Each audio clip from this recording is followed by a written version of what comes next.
Compra 5 cuartos de aceite 100% sintético Castrol-Edge en O'Reilly Auto Parts y recibe una tarjeta de regalo O'Reilly de $15 después del reembolso.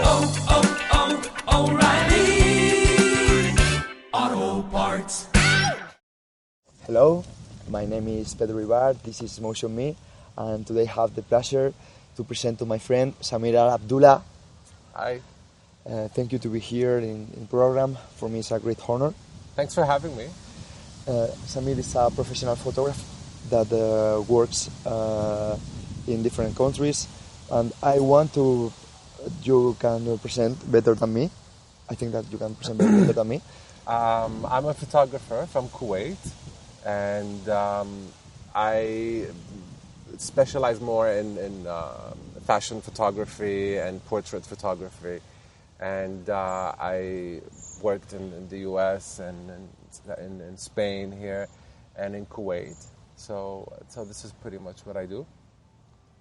And where has the vocation for photography come from? Actually, when I finished high school, I got a scholarship to go to study in San Francisco.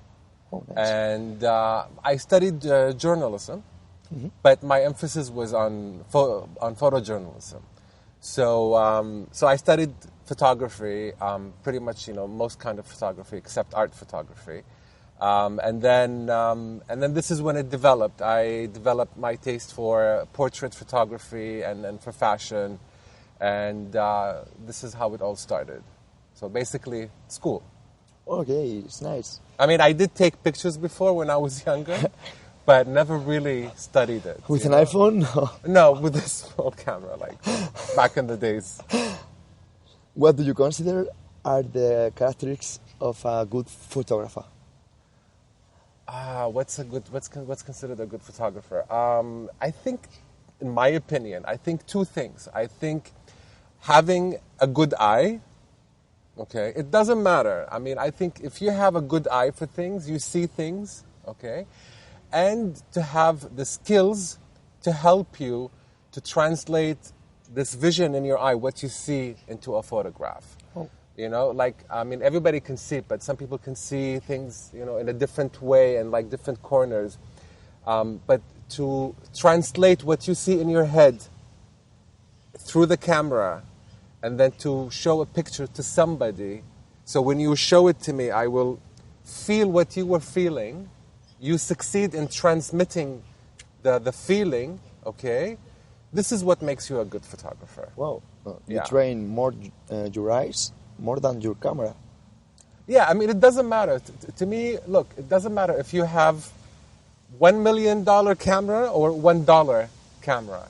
You can shoot in a carton box, and like old days, and you can still take a picture. It doesn't matter what camera you have. It doesn't matter what kind of film. It doesn't matter the technique. It's your eye. How do you see things, okay? Because this is the most important thing. And then, of course, there's a lot of Photoshop and all of these things, that people do. But I think when I look at an image, and I can feel the feeling of that situation, I think this is when I say the photographer has succeeded in, transmitting, to make me feel exactly how this photographer felt in that situation. For example, how can I train this kind of view? How can you train it? Yeah. Oh, it's different. It's difficult. Well, okay. A lot of people, I think some people have it naturally. Wow. And some people don't have it, okay? But that doesn't mean that you cannot be a good photographer. If you practice, if you go out and take pictures all the time and be inspired by other people, look at other people's work, okay? And also, importantly, I think, is to do what you love, What makes you happy? What are the things that you like to photograph, Don't just take pictures of everything because everybody is doing the same thing. No. Maybe there's something specifically that you like, So go for it, and don't be afraid to make mistakes, Make so many mistakes, especially now with the digital photography. Yeah. You have a small memory card, and you can take the same picture over and over and over and over and over until you get the picture right. Yeah. So lots of practice. Look at other people's work. Be inspired. Listen to yourself. Listen to what your head is telling you, what your heart is telling you as well. That should do it. What kind of photography is your favorite? I would say mainly portrait photography. I like taking pictures of faces, of people's faces, and fashion photography. So and both of them in combination as well. But I would say mainly fashion, portrait, people in general. People. Yeah, take pictures of people's expressions, people's faces. Yeah, I follow you on Instagram, and I see the most pictures that is people. Well, yeah, of course. Yeah, and that I want to salute to my friend George. That's one of your models. Yeah, he was one of my models, actually. George was a great model. He was really a great model. He was so really nice, good. the pictures. I love that. Yeah, actually, that was really good. That was a really good photo shoot. Yeah. Well, we are in Spain, but you are from Kuwait. Where this passion for Spain has come from? Everybody asks me that question. Okay, I have a passion for languages. So I always like to study other languages. And about, I think, maybe nine years ago, I was bored one day in Kuwait, and I had, time to do something. And I didn't know what to do. And I was like, what should I do? What should I do? And I'm like, you know what? Let's study another language. And I called a friend, and he hooked me up with this with my Spanish teacher. And I started studying Spanish, and I loved it so much. And then after that, my Spanish teacher said, you have to go to Spain to start, speaking in Spanish, to improve my Spanish. And I did, and I had some friends here, and I came here, and it was love at first sight. I remember when I first came out of the metro station, I came and I smelled the air, and I was like, oh, I was in love. Yeah, and you speak good Spanish. I think my Spanish is good. It's more than survival Spanish. Yeah. It's good Spanish, but it can be better. Yeah. But I need to live here. That's the problem. In Kuwait we don't really use it that much. Yeah, so. I know, but I know that you have a lot of Spanish friends. Yeah, I know, but allow them to speak English. And a lot of times I'm lazy. So I have to, push myself and practice more.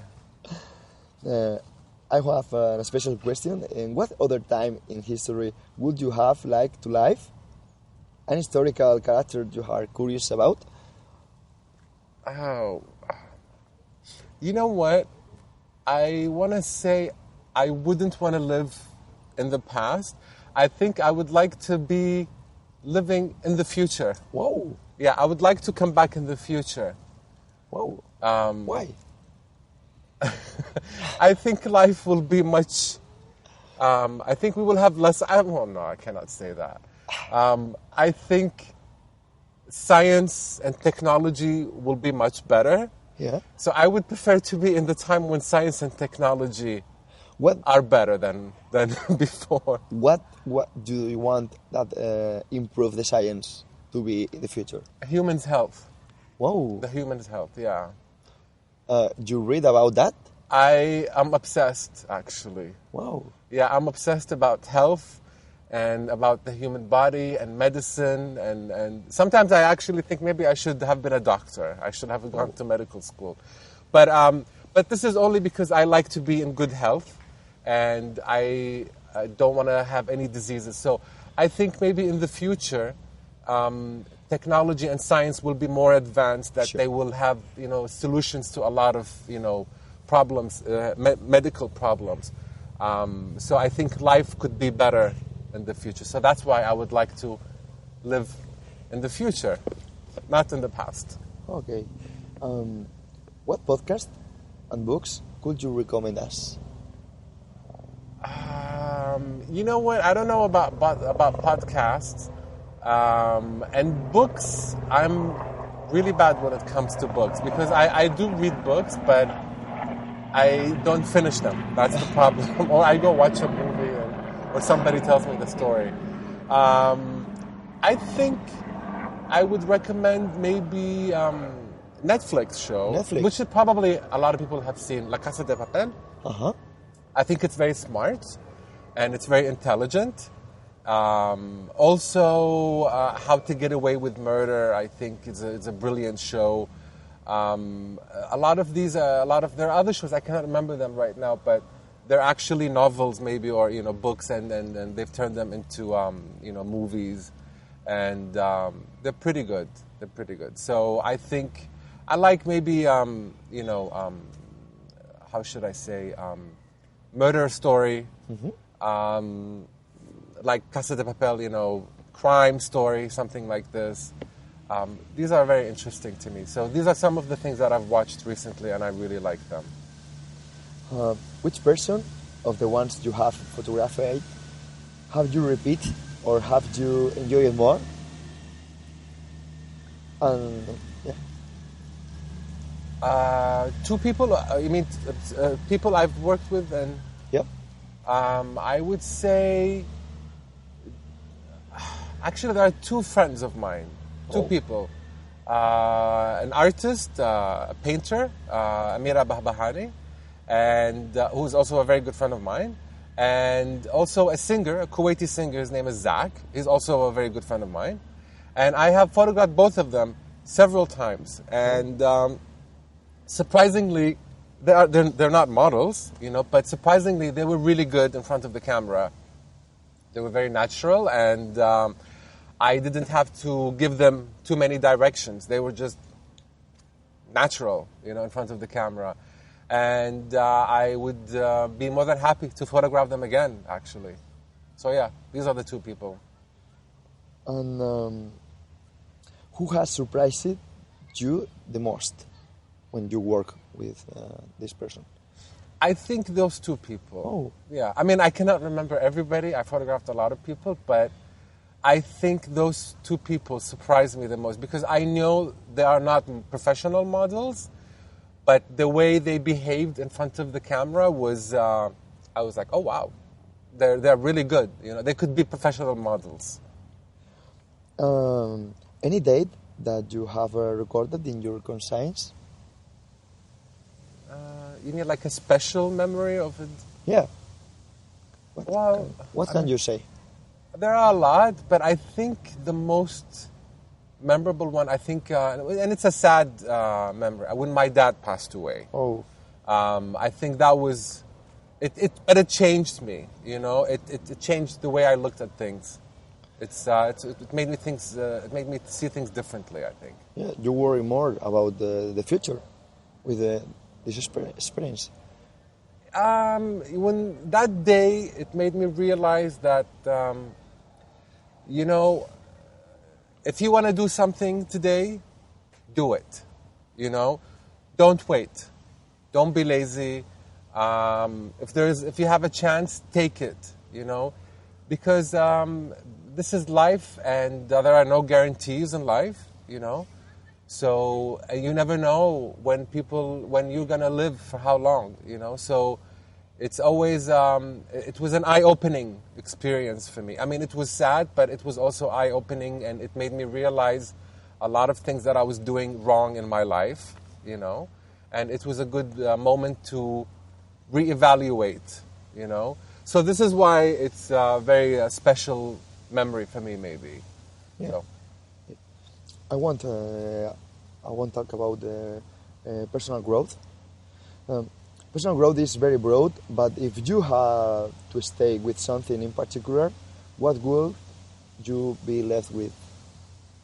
I think for me, I want to say, no matter how much older you get, I think it's always best to stay, to keep the inner child, Whoa.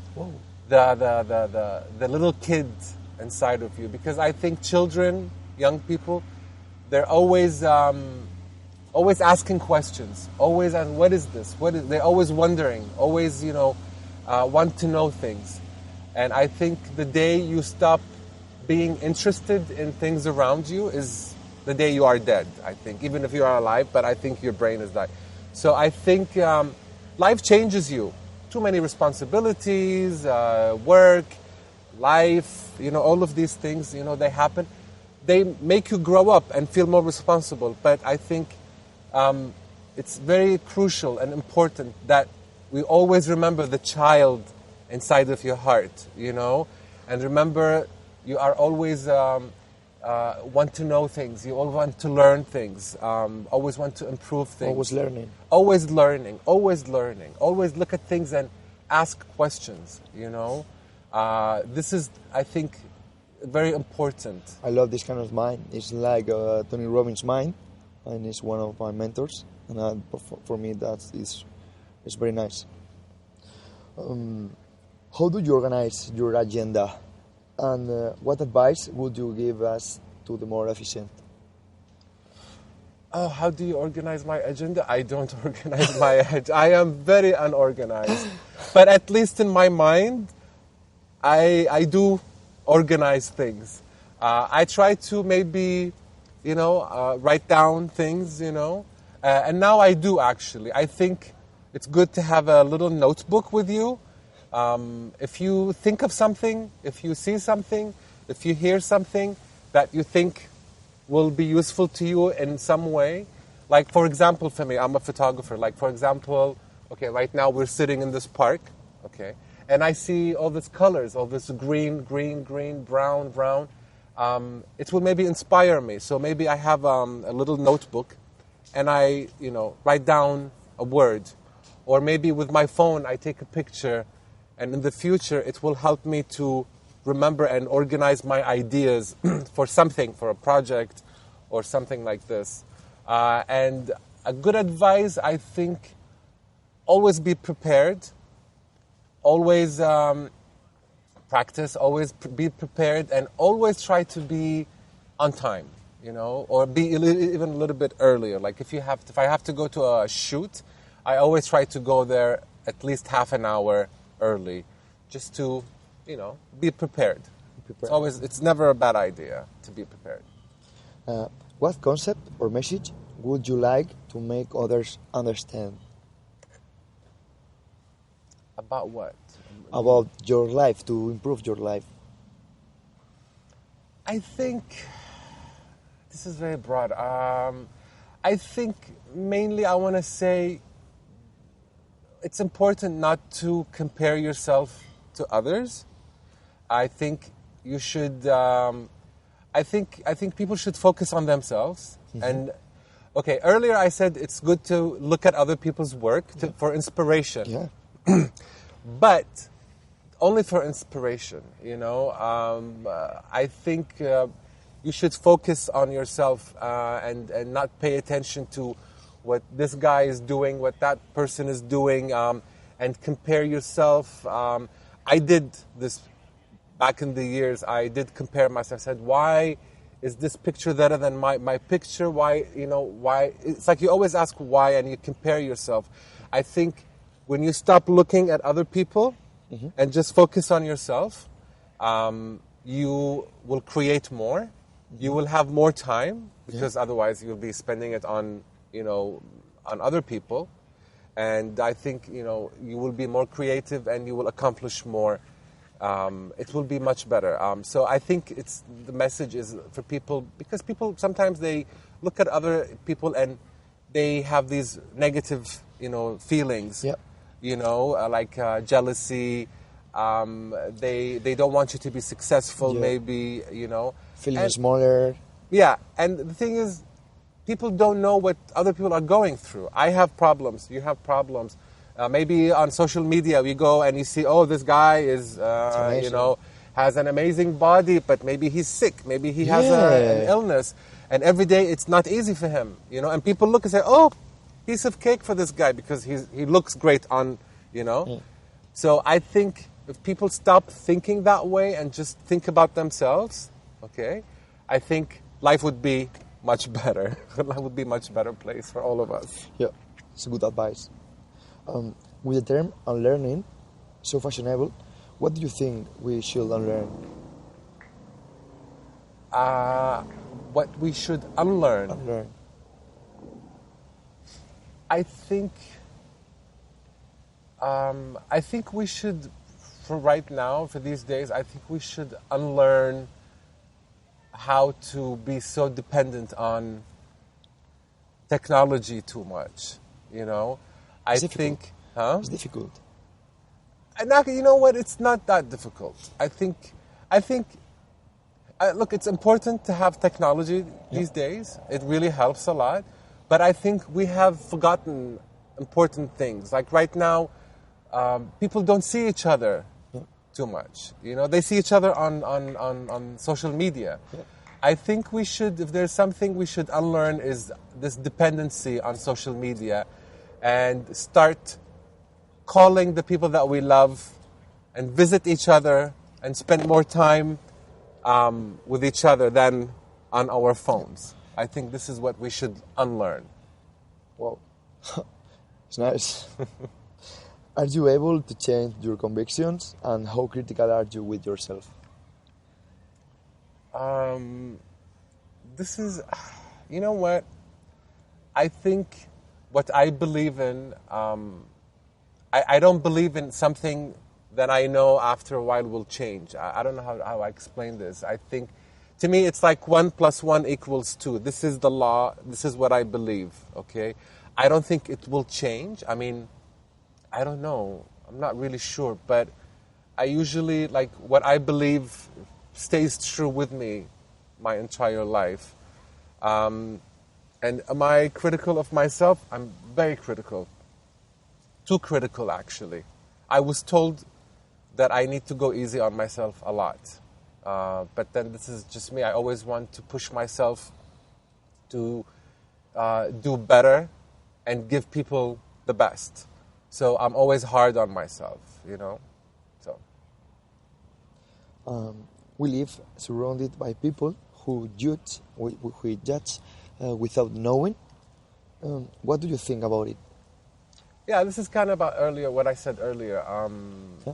Yeah, I think it's a sad thing because people, I mean, I think it's natural. I mean, it's normal for human beings to judge. We look at things and we immediately judge based on the information that we have, you know? Like, for example, like I said, like there's maybe this guy who has amazing body, but he is very sick. But this kind of information is not available to me, so I don't know that he's sick. But to me, I think he looks great. I think he is, you know, doing a great job. But I don't know anything about his everyday struggles, you know. So this is the problem with people. They judge before they know the fact. And it's important that we don't judge and we try to be kind and nice to other people, you know, especially if you're judging somebody in a bad way, you know, especially if you're criticizing them. You don't know what kind of problems that they have, you know. So I think we should learn to be more kind to each other and be nicer to each other. I want to respect your time. You are a busy man. And I would like, the last question, if you could pick up the phone and have a little conversation with the Samir Abdullah of 20 years old, what you tell him? Oh, that's a difficult one. Yeah. I would tell myself to just do it. Whatever it is, go for it. Do it. Don't waste time. Don't delay. Don't be lazy. These are the things that I would tell myself. So, very good advice. Yeah, I think I wasted a lot of time. I think I've wasted a lot of good chances. I don't regret it, but I think if I would have the chance to call myself 20 years ago and, you know, tell myself, I would say, do it. Just do it. Anything that you liked, just go for it and do it. And don't think too much. Wow. Thanks for your time, Samir. Thanks for having me. Really a good Thank you pleasure for having me here. with you here. And I want that you finish saying bye-bye, but in Spanish. In Spanish, hasta luego.